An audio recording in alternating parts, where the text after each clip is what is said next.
Hello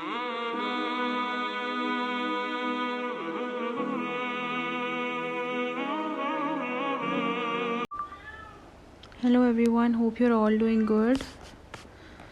So today we'll be discussing the lecture number 4 of management. Okay, let's just talk about the lecture outcomes. Today we'll be studying that what are goals, plans and performance. Goals in an organization. Other than that, we'll be talking about criteria of effective goals, planning types and models, planning and learning organizations. Okay. For the assignment, I'll be giving you a case study. From now on, we'll be starting with the case studies. So yeah, get ready for that. I'll be talking about the assignment at the end of the lecture. Okay, moving on. Let's start with the lecture. So what are goals? Future state that an organisation attempts to realise. Goal क्या होता है? जब एक organisation बनती है, जब कोई company बनती है, तो उसका कोई ना कोई प्लान ऑफ एक्शन होता है कि हमने फ्यूचर में क्या अकम्प्लिश करना है, क्या अचीव करना है, किसी मकसद के तहत ही एक कंपनी बनती है.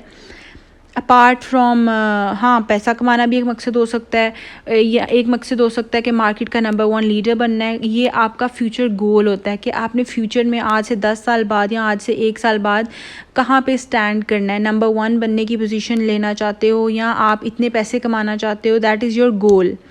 फ्यूचर स्टेट आज नहीं, आज के जो आज आप अचीव करते हो दैट इज़ नॉट गोल. गोल होता है जो आप फ्यूचर के लिए प्लान करते हो. स्पेसिफाई फ्यूचर एंड्स, ठीक है. और आपको गोल को अकम्प्लिश करने के लिए, इन ऑर्डर टू अकम्प्लिश अ गोल, मतलब गोल को अचीव करने के लिए आप क्या करते हो? प्लान करते हो. प्लान ऑफ एक्शन, कि आपने गोल को किस तरह अचीव करना है, क्या क्या आप बेसिक स्टेप्स उठाओगे जिसकी वजह से आप वो गोल फ्यूचर में अचीव कर पाओगे. That is planning. Specify today's plan, कि आज आप क्या करोगे कि 10 साल बाद आप उस जगह पे पहुंचोगे जो आपका गोल है. ठीक है. Okay, what is plan?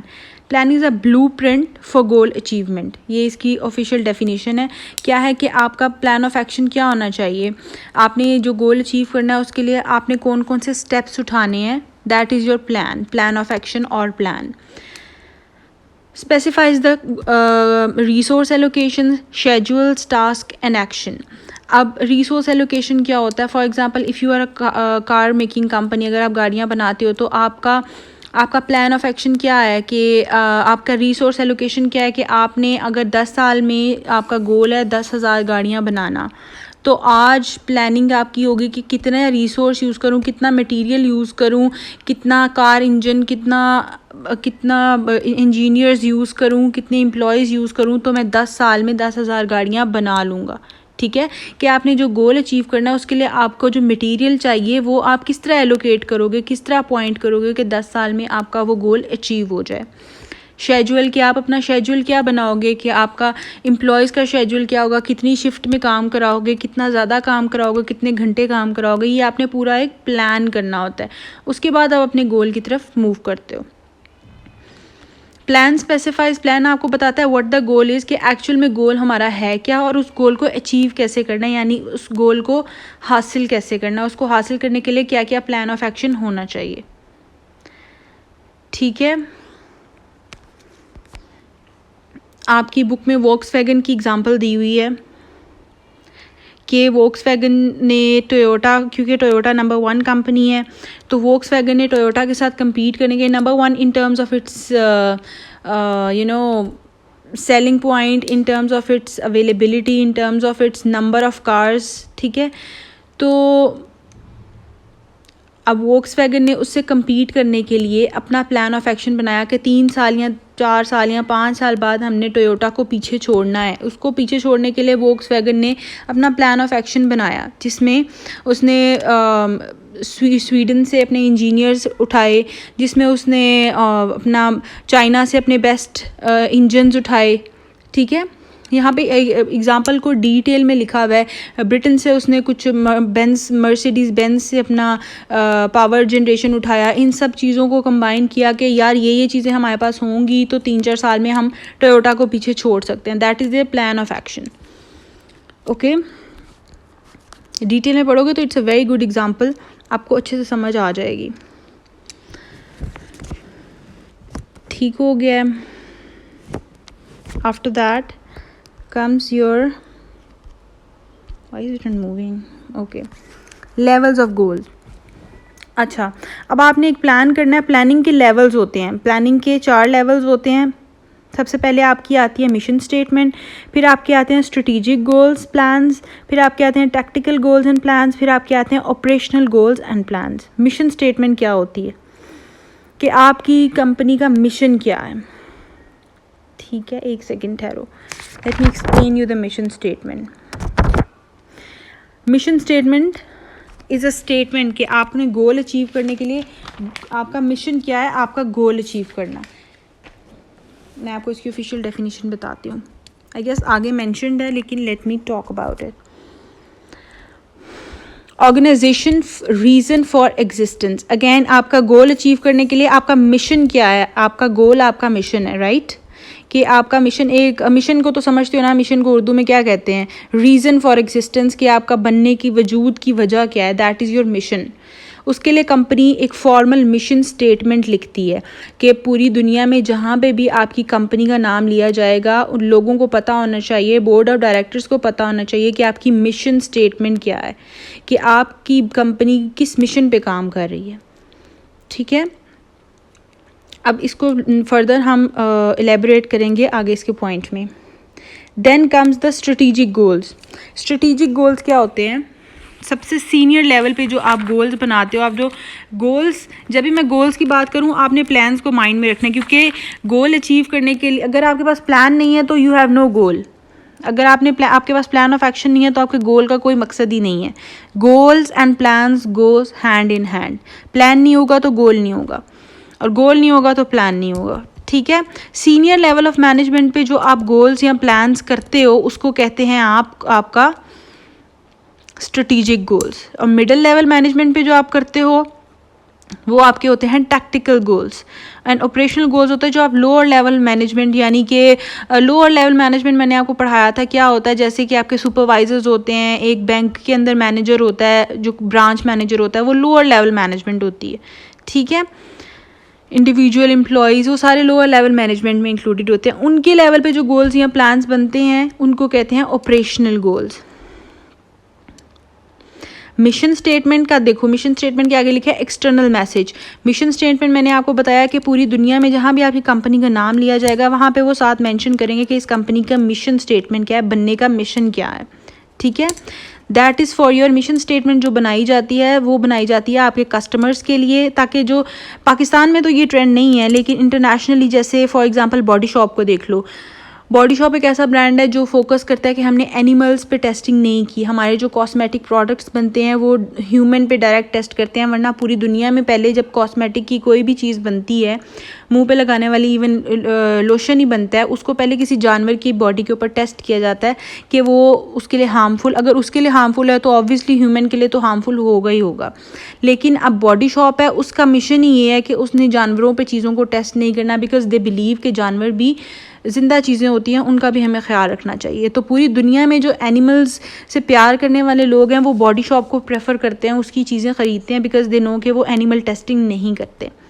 ठीक है, तो उनका मिशन जो है वो उनकी ब्रांड की लॉयल्टी का फैक्टर भी है।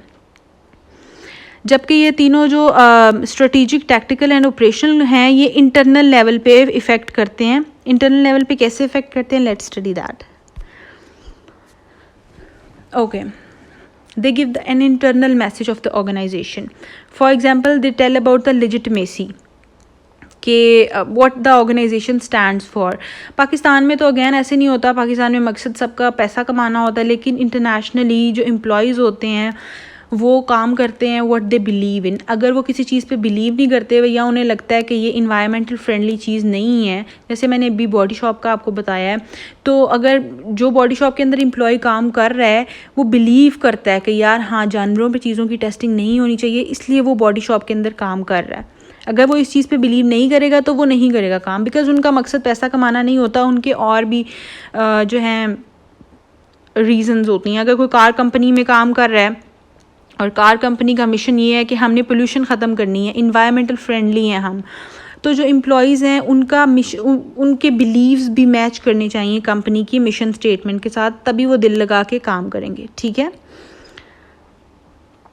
They look favourably, external as well as internal audience look favourably at the organisation. जो ऑर्गेनाइजेशन के एम्प्लॉयज़ होते हैं और जो उसके कस्टमर्स होते हैं वो फिर एक पॉइंट बन जाता है कि यार ये कंपनी पोल्यूशन नहीं फैलाना चाहती दुनिया में, तो हमें इसका साथ देना चाहिए ताकि दुनिया से पोल्यूशन ख़त्म हो, ठीक है। Source of motivation and commitment, help employ know what they should accomplish क्या। अब जैसे मैंने एग्जांपल दी, टोयोटा ने कोई गाड़ी निकाली जिसका मकसद ये है इन्वायरमेंटल, अब तो हर गाड़ी इन्वायरमेंटल फ्रेंडली फीचर्स पे काम कर रही है कि उनका मकसद ये है कि दुनिया से पोल्यूशन ख़त्म हो, ठीक है। तो जो एम्प्लॉई ऐसा है कि वो चाहता है, एक बंदा है फॉर एग्जांपल मैं टोयोटा में काम कर रही हूँ, मुझे है कि यार हाँ दुनिया से पोल्यूशन ख़त्म होनी चाहिए, उस चीज़ को अचीव करने के लिए मैं कंपनी के साथ बहुत कमिट होकर काम करूँगी, बहुत लॉयल होकर काम करूँगी, बहुत मेहनत करूँगी, क्योंकि पीछे मेरा मिशन है कि दुनिया से पोल्यूशन ख़त्म करनी है, ठीक है। So it's a source of motivation and commitment. आपके जो प्लान्स होते हैं, आपके गोल्स होते हैं, वो एम्प्लॉयज़ को मोटिवेशन देते हैं। गाइड्स टू एक्शन, अब जब कोई चीज़ आपके बिलीव्स के साथ जा रही है कि हाँ दुनिया से पोल्यूशन मैंने ख़त्म करनी है, तो you will go beyond your comfort zone. आप अपनी रातों की नींद भी उड़ा दोगे उस चीज़ के लिए कि हाँ ये चीज़ मैंने हासिल करके रहनी है, फिर वो आपके लिए पैसे से आगे चीज़ें निकल जाती हैं। ये हमारे मुल्क में ये चीज़ें ऑब्वियसली नहीं मैटर करती, बट इंटरनेशनल स्टैंडर्ड्स के according these are the major factors. Rationale for decisions, ये मिडिल लेवल ऑफ मैनेजमेंट पे आता है कि managers know what the organisation is trying to accomplish. Management को पता है कि आपकी ऑर्गेनाइजेशन का गोल क्या है, कि हमने अचीव क्या करना है, तो वो अपने plan of action, internal policies, employees की पॉलिसीज़ उसके अकॉर्डिंगली बनाते हैं, ठीक है। स्टैंडर्ड ऑफ परफॉर्मेंस भी उसके अकॉर्डिंगली सेट करते हैं जो आपके गोल्स होते हैं। अब जैसे गोल क्या होता है कंपनी का, मैंने अभी बताया, जैसे मिशन स्टेटमेंट गोल मिशन स्टेटमेंट के अंदर लाई करता है, मिशन स्टेटमेंट गोल्स के अंदर लाई करती है। आपका मिशन है कि आपने दुनिया से पोल्यूशन ख़त्म करनी है। To achieve that mission you have to plan a goal, and in order to accomplish that goal आपने प्लानिंग करनी है, okay. Next comes organisational mission. What is an organisation mission? अभी मैंने आपको बताया it's the reason of its existence, कि ये चीज़ बनाई क्यों गई है। मिशन को अब हम डिटेल में पढ़ते हैं, ठीक है। मिशन स्टेटमेंट क्या होती है? इंटरनेशनली अगर किसी ने देखना है कि इस कंपनी की वैल्यूज़ क्या हैं, ये कंपनी कहाँ पे स्टैंड करती है दुनिया में, तो उसकी वो मिशन स्टेटमेंट को देखते हैं, okay. Define the definition of basic business scope that differentiate organization from other similar types। देखो मिशन स्टेटमेंट आपको डिफ्रेंशिएट करती है अपने कंपैटिटर्स से। एक ऑर्गेनाइजेशन को उसकी मिशन स्टेटमेंट ही उसकी दूसरे कंपैटिटर से डिफ्रेंशिएट करती है। जैसे बॉडी शॉप को मैक से, या बॉडी शॉप को कोई और ब्रांड ले लो कॉस्मेटिक्स का, कोई भी दुनिया का ब्रांड ले लो कॉस्मेटिक्स का, हुदा ब्यूटी ले लो, मैक ले लो, और कौन से ब्रांड्स हैं, take any brand, take any example जो बॉडी शॉप का कंपैटिटर है। मैक कॉस्मेटिक्स बॉडी शॉप का कंपैटिटर है, ठीक है। अब उसके और इसके मिशन स्टेटमेंट में फ़र्क है। उसका मिशन क्या है? खूबसूरती देना। वो एनिमल टेस्टिंग करते हैं, मैक कॉस्मेटिक्स एनिमल टेस्टिंग करते हैं। मेबेलिन इज़ अ कंपैटिटर, मेबेलिन भी एनिमल टेस्टिंग करते हैं, लेकिन बॉडी शॉप की मिशन जो एनिमल टेस्टिंग ना करना है, वो उनको डिफ्रेंशिएट करता है मैक से और बाकी सब उसके कंपैटिटर्स से। इसलिए जो लोग जानवरों से प्यार करते हैं वो इस ब्रांड को प्रेफर करते हैं, ठीक है। Mission statement describes corporate values की, आपकी वैल्यूज़ क्या हैं, आपकी कंपनी की वैल्यूज़ क्या हैं, आपकी प्रोडक्ट की क्वालिटी क्या होगी। अपने माइंड में आप बॉडी शॉप को रखो, ठीक है, कि उन्होंने जानवरों पे टेस्टिंग नहीं करनी, ये उनकी वैल्यूज़ हैं। उनकी प्रोडक्ट की क्वालिटी एक्सीलेंट होगी, चाहे वो टेस्ट करें ना करें, उनकी क्वालिटी एक्सीलेंट होगी। एटीट्यूड टुवर्ड्स एम्प्लॉयज़, ऑब्वियसली वो एम्प्लॉयज़ के साथ भी पॉजिटिव ही हैं, क्योंकि वो एम्प्लॉयज़ वहाँ काम कर रहे हैं जो इस चीज़ पर बिलीव करते हैं। आपकी बुक में क्लाउड इंजीनियरिंग की एग्जांपल दी है, इट्स अ होटल। अब उन्होंने ऑस्ट्रेलिया में एक होटल है उसकी एग्जांपल दी है, इसको ज़रूर रीड करना। जब तक आप एग्जांपल्स रीड करते हो, मैं आपको एग्जांपल्स तो बताई जा रही हूँ, बट एज़ फार एज़ आप एग्जांपल्स रीड करते हो आपका माइंड जो है ना वो ब्रॉड होगा, आप छोटे छोटे, आपकी सोच खुलेगी, इंटरनेशनल लेवल पे जाएगी। पाकिस्तानी एग्जांपल्स को छोड़ दो, ठीक है। ये वो कंपनीज हैं जो दुनिया के लीडर्स हैं। Okay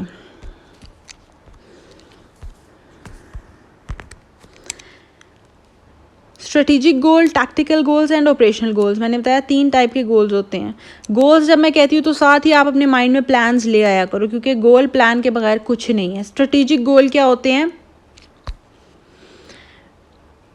where organisation wants to be in future. Strategic goal जब वर्ड आए तो आपने माइंड में रखना है, ये वो गोल होते हैं जो आप लॉन्ग टर्म में चाहते हो। लॉन्ग टर्म मतलब 4-5 सालों के, या फ्यूचर में 10 साल बाद जो आप अचीव करना चाहते हो, वो आपके स्ट्रेटेजिक गोल्स होते हैं कि आज से 10 साल बाद हमारी कंपनी कहाँ स्टैंड करेगी। ये ऑफिशियल गोल्स होते हैं।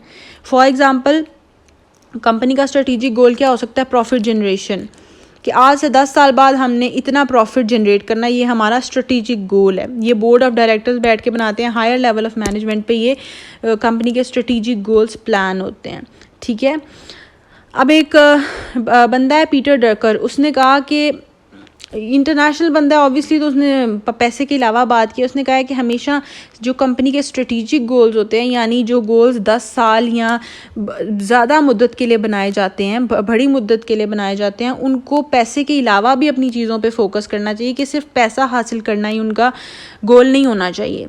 उनको फोकस करना चाहिए कि इनोवेशन हमारी क्या है, हमारी कंपनी 10 साल बाद टेक्नोलॉजी में कहाँ जाएगी, कितना इनोवेट करेगी, कितनी प्रोडक्टिविटी होगी उसकी, कि कितना वो एम्प्लॉयज़, कितना लोगों के लिए काम करेगी, ठीक है, कितनी वो प्रॉफिटेबल होगी दुनिया के लिए, मार्केट में कहाँ स्टैंड करेगी। उसने 8 ऐसी चीज़ें बताई जो कि पैसों के अलावा आपकी स्ट्रेटेजिक गोल्स में इंक्लूडेड होनी चाहिए, इंक्लूडिंग आपके मार्केट स्टैंडिंग, कि आपकी 10 साल बाद आपकी कंपनी मार्केट में कहाँ स्टैंड करेगी, इनोवेशन, आपकी टेक्नोलॉजिकली कितनी एडवांस्ड होगी आपकी कंपनी, टेक्नोलॉजी पे कितना काम करोगे, प्रोडक्शन कितनी होगी आपकी, फिजिकल एंड फाइनेंशियल रिसोर्सेज कितने होंगे, प्रॉफिटेबिलिटी एक फैक्टर ज़रूर है, लेकिन उसने कहा है कि पूरा सिर्फ पैसे पे ना आप रहो कि हमने पैसे कितने कमाने हैं, ठीक है। स्ट्रेटेजिक प्लान्स, अब स्ट्रेटेजिक गोल्स को अचीव करने के लिए आपने स्ट्रेटेजिक प्लान्स बनाने हैं, ओके, क्योंकि प्लान बनाते ही आप गोल के अचीवमेंट के लिए हो।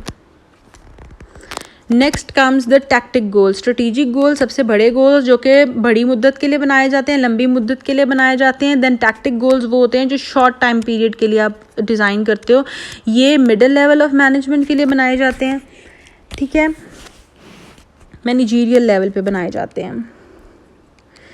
अब ये टैक्टिक गोल्स क्यों बनाए जाते हैं? अब जो मिडिल लेवल मैनेजर है उसे पता है कि कंपनी का स्ट्रेटेजिक गोल क्या है, स्ट्रेटेजिक गोल जो सबसे बड़ा गोल है वो क्या है।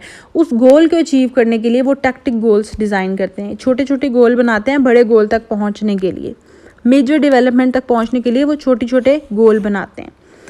ये शॉर्ट टाइम पीरियड के लिए बनाए जाते हैं, ठीक है, और ये स्ट्रेटेजिक गोल को अचीव करने के लिए डिज़ाइन किए जाते हैं, और इन गोल्स को भी अकम्प्लिश करने के लिए टैक्टिक प्लान्स बनाए जाते हैं, ठीक है। देन कम्स द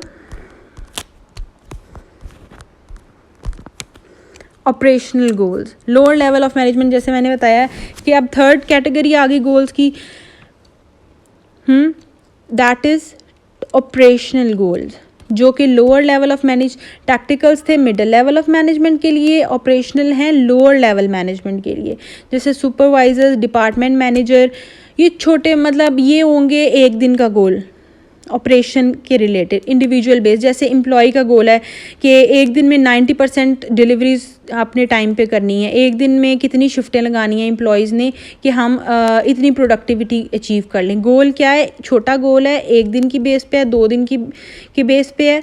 ये ऑपरेशनल गोल क्यों बनाते हैं? टैक्टिकल गोल्स को अचीव करने के लिए। और टैक्टिकल गोल्स क्यों बनाते हैं आप? स्ट्रेटेजिक गोल्स को अचीव करने के लिए, ठीक है। मंजिलें हैं ये, ऑपरेशनल सबसे छोटी मंजिल है जो बेसिक एम्प्लॉयज़ के लेवल पे आती है, और इन गोल्स को अचीव करने के लिए आप ऑपरेशनल प्लान्स बनाते हो। It's very simple. Strategic goals जो अपर लेवल ऑफ मैनेजमेंट यानी board of directors international level पे बनाते हैं, यानी 10 साल में कंपनी ने कहाँ जाना है। टैक्टिकल गोल्स वो होते हैं कि 1 साल में हम क्या करेंगे तो 10 साल में हम वहाँ पहुँच जाएंगे। फिर ऑपरेशनल गोल्स क्या होते हैं कि 1 दिन में हम क्या करेंगे कि 1 साल में हम टैक्टिकल गोल्स अचीव कर पाएंगे। Characters of effective goal setting. अब ये नहीं कि बेतुके तरीके से या आपने गोल्स बना लेने हैं कि आपकी कंपनी का ये गोल है। कुछ मेजर्स होने चाहिए, कुछ तरीके होने चाहिए उन गोल्स को अचीव करने के लिए। ठीक है, कैरेक्टर्स क्या हैं इफ़ेक्टिव गोल सेट करने के लिए? Specific and measurable. सबसे पहला कैरेक्टर क्या होना चाहिए? Specific and measurable. गोल्स क्या होते हैं? क्वालिटेटिव भी होते हैं, क्वांटिटेटिव भी होते हैं, पर वो कहते हैं, साइंटिस्ट कहते हैं कि आपके गोल क्वांटिटेटिव ज़्यादा होने चाहिए। For example, achieve 2% in the long run, achieve 2% in the long run, achieve 3% profit in within 1 year.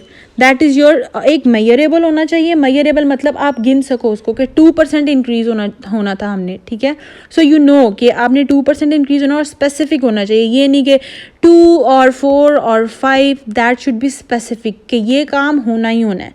कोशिश करें कि क्वांटिटेटिव हो। क्वांटिटेटिव होता है जो न्यूमेरिकल फॉर्म में हो। जब आप अपनी बुक लोगे, जो कि आप अभी तक नो वन आस्क्ड मी कि आप कौन सी बुक्स रीड कर रही हैं हमें पढ़ाने के लिए, जहाँ से हम एग्जांपल्स लें, जहाँ से हम सीखें।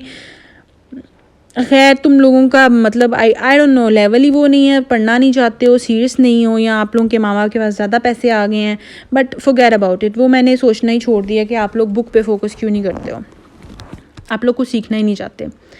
सो या स्पेसिफिक एंड मेजरेबल। गोल्स को स्पेसिफिक होना चाहिए और मेजरेबल होना चाहिए। मेजरेबल मतलब न्यूमेरिकल फॉर्म में होना चाहिए, और स्पेसिफिक मतलब कोई एक स्पेसिफिक चीज़ होनी चाहिए। ये नहीं कि ये भी हो सकता है, ये भी हो सकता है, ये भी हो सकता है। No, it should be specific and it should be measurable. ठीक है, cover key result area. Goal cannot be set for every specific aspect of the organization.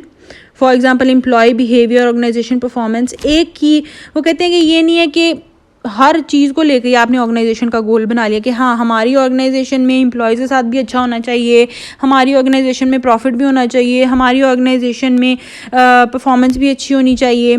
हर चीज़ के लिए गोल नहीं आप रख सकते हो। गोल का कैरेक्टर क्या होना चाहिए? की रिज़ल्ट एरिया। एक, आपने एरिया डिफाइन करना है कि हम ये चीज़ों पे काम करेंगे तो हम अपना गोल अचीव कर सकते हैं। नॉट दैट आपने 15 से 20 फैक्टर्स लिख दिए, उन पे काम करना शुरू कर दिया। नो, की रिजल्ट एरियाज होने चाहिए जो आपके फ्यूचर गोल को अचीव करने के लिए ज़रूरी हैं। ठीक है, the activities that contribute for the organisation performance, कि आपका गोल अचीव करने के लिए कौन कौन सी एक्टिविटीज़ ज़रूरी हैं। वेग नहीं होना चाहिए। 4 से 5 की रिज़ल्ट एरियाज़ होते हैं जिनके बेस पे आप गोल डिज़ाइन करते हो कि आपने अगर ये गोल अचीव करना है, आपके 5% प्रॉफिट इंक्रीज़ होने हैं, तो कौन से 5 ऐसी चीज़ें हैं जिन पे आपने काम करना है 1 साल के अंदर ताकि आपके गोल्स इंक्रीज़ हों। ठीक है, दैट आर योर की result areas. Challenging but realistic. आपके गोल्स रियलिस्टिक होने चाहिए। हाँ, चैलेंजिंग मतलब मुश्किल हो सकते हैं, लेकिन रियलिस्टिक होने चाहिए। रियलिस्टिक क्या मतलब कि समझ में आने चाहिए। ये नहीं कि आपका गोल है जी 100 you have to work 24 hours, this is not a goal. अगर ऑपरेशनल लेवल पे आप कह दो कि हाँ 24 घंटे दिन में काम करना है, तो वो अनरियलिस्टिक चीज़ है, ऐसा हो ही नहीं सकता। हाँ, आप ये कह दो कि दिन में आपने 12 घंटे या 9 घंटे काम करना है, दैट इज़ अ रियलिस्टिक गोल। ये गोल है लेकिन रियलिस्टिक है। और ये भी ना इतना अंडर द लाइन भी ना जाओ कि यार 3 घंटे भी काम करो तो काम हो जाएगा। ना ही ओवर द लाइन जाओ, ना ही अंडर द लाइन जाओ। रियलिस्टिक गोल बनाओ जो चैलेंजिंग भी हो। फॉर एग्जांपल 12 घंटे एम्प्लॉयज़ ने काम करना है, दैट इज़ अ चैलेंजिंग गोल। 12 घंटे काम करना इज़ टफ, बट 24 घंटे काम करना इज़ नॉट पॉसिबल। ना ही 3 घंटे काम करना is tough. So challenging but realistic goals होने चाहिए आपके। टाइम पीरियड डिफाइन होना चाहिए कि हाँ 12 घंटे काम करना है। अगर टाइम पीरियड डिफाइन नहीं करोगे तो कोई भी काम आपका विद इन योर टाइम नहीं होगा और आपका गोल अचीव नहीं होगा। टाइम डिसाइड करो, सिलेक्ट करो और फिर उसको मॉनिटर करो। लिंक टू रिवॉर्ड्स, अगर आप एम्प्लॉयज़ को कह रहे हो यार 12 घंटे काम करो, तो टेल देम कि उन्हें इंसेंटिव्स मिल रहे हैं, उन्हें पैसे एक्स्ट्रा दे रहे हैं, because obviously at the end of the day you have to earn money. हर चीज़ मनी के साथ ही एसोसिएटेड होती है. आप किसी कंपनी में काम कर रहे हो, you need money, so it should be linked to rewards. आप अगर एक्स्ट्रा काम करा रहे हो अपनी लेबर से गोल अचीव करने के लिए, तो आप उनको रिवॉर्ड्स भी दो, आप उनको इंसेंटिव्स भी दो. Okay, then comes management by objectives. That is a model of planning. ठीक है, इस मॉडल में क्या है, 4 चीज़ें आती हैं. It is a method where managers and employees define goals for every department, project and person and use them to monitor performance. ठीक है, अब उसने कहा ये एक ऐसा मेथड है जिसमें मैनेजर और एम्प्लॉयज़ गोल डिफाइन करते हैं अपनी ऑर्गेनाइजेशन के हर लेवल के ऊपर जाके. ठीक है, और भी उसे मॉनिटर करते हैं कि वो गोल वो अचीव कर भी रही हैं. फॉर एग्जांपल, अगर किसी को 10 घंटे काम करने का बोला भी आपने, तो जाके उसे चेक तो करो कि वो काम कर भी रहा है या नहीं, क्योंकि अगर आप चेक नहीं करोगे तो यू नेवर नो, राइट. सबसे पहला स्टेप है set goals. I don't know if I have mentioned it in the slides. या set goals, you have to set goals. आपने इंडिविजुअल लेवल पे गोल, 3 लेवल्स पे आपने गोल सेट करने होते हैं. इंडिविजुअल लेवल पे यानी आपने एम्प्लॉय लेवल पे गोल सेट करना है कि हाँ तुमने एक दिन में इतना काम करना है. ठीक है, आपने दूसरा डिपार्टमेंट लेवल पे गोल सेट करना है. कि डिपार्टमेंट लेवल क्या होता है, मैनेजमेंट लेवल पे, कि हाँ मैनेजर ने इतना दिन में काम करना है और करवाना है, तो हम अपना गोल अचीव कर सकते हैं. फिर कॉर्पोरेट स्ट्रेटेजिक गोल, यानी आपने बड़े लेवल पे भी, स्ट्रेटेजिक लेवल पे भी आपने गोल प्लान करना है, आपने डिपार्टमेंट लेवल पे भी गोल है, और इंडिविजुअल लेवल पे, ये हम तीनों पढ़ चुके हैं, स्ट्रेटेजिक, टैक्टिक एंड ऑपरेशनल. इन तीनों लेवल पे आपने गोल सेट करने हैं. सेट हो गए goal, then what, develop action plans. ये आपका स्ट्रेटेजिक लेवल पे नहीं होता, यानी आपका बोर्ड ऑफ डायरेक्टर लेवल पे आपने एक्शन प्लान नहीं बनाना होता. आपने ये इंडिविजुअल एंड डिपार्टमेंट लेवल पे एक्शन प्लान डिज़ाइन करना होता है कि क्या एक्शंस लेंगे तो हमारे गोल्स अचीव होंगे. ये ऑपरेशनल गोल्स हैं कि आपने प्रोडक्टिविटी इंक्रीज़ करनी है, आपने प्रोडक्शन इंक्रीज़ करनी है, आपने प्रोडक्ट की क्वालिटी इंक्रीज़ करनी है. तो आप इंडिविजुअल एंड डिपार्टमेंट लेवल पे एक्शन प्लान बनाओ, कि मंसूबा बनाओ कि किस तरह एक्शन लेना है. उसके बाद रिव्यू करो प्रोग्रेस को, कि आपने जो एक्शन प्लान बनाया है वो काम कर भी रहे हैं उस पर लोग कि नहीं. इनफॉर्मली भी हो सकता है कि चलते चलते मैनेजर गया है, जाके उसने डिपार्टमेंट में चेक किया कि गोल अचीव करने के लिए काम हो रहा है या नहीं.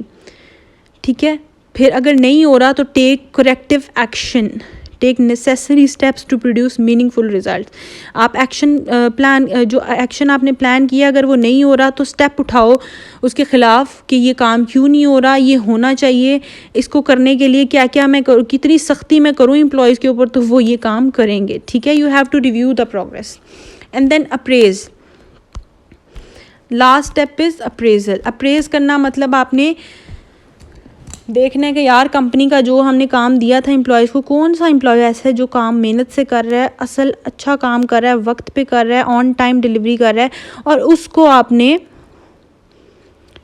अप्रेज करना है, उसको इंसेंटिव दे दो, उसको रिवॉर्ड दो कोई ना कोई, सो दैट वो मोटिवेट होगा तो वो और अच्छा काम करेगा. और आपका ये, अगर आप अपना गोल अचीव करोगे तो फ्यूचर के लिए भी आपके गोल्स सेट हो जाएंगे कि आज इस गोल, हमने ये जो गोल सेट किया है इस पर अच्छा काम हुआ है, तो हाँ ये फ्यूचर में भी हमने यही करना है ताकि इसी तरह का काम हो. Right now I have talked about this. Goals जो सेट करने हैं क्वालिटेटिव भी होते हैं, डे एंड डे एक्टिविटीज़, और क्वांटिटेटिव भी होती हैं. राइट, आई डोंट नो ये स्लाइड पीछे आनी चाहिए थी, ये सबसे एंड पे क्यों आई है. ये फर्स्ट है हमारा point, set goals then achieve them. So let's come to the assignment now. It was an easy chapter. What is your assignment? Okay, I'll be giving you a case study.